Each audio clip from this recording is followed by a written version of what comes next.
Ministre des Affaires étrangères, Laurent Fabius. Monsieur le Président, Mesdames et Messieurs les députés, Monsieur le député, vous me posez la question du vote que jeudi ou vendredi prochain, la France va prononcer à propos de la reconnaissance de l'État palestinien.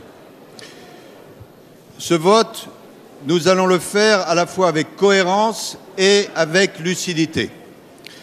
Vous savez que depuis des années, la position constante de la France a été de reconnaître l'État palestinien. Ça a été vrai en 1982 avec le discours que François Mitterrand a prononcé à la Knesset.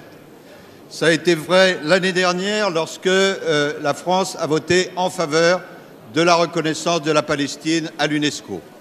Et c'est vrai, vous l'avez rappelé, monsieur le député, dans la campagne présidentielle, puisque le candidat François Hollande, dans l'engagement numéro 59, devenu président de la République, s'était engagé dans le même sens. C'est la raison pour laquelle, je vous réponds directement, jeudi ou vendredi prochain, quand la question sera posée, la France répondra oui par souci de cohérence.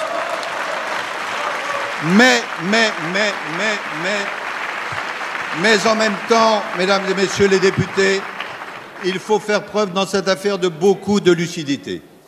D'une part, parce que le texte est actuellement en discussion et j'ai eu moi-même, hier matin, au téléphone, le président Mahmoud Abbas.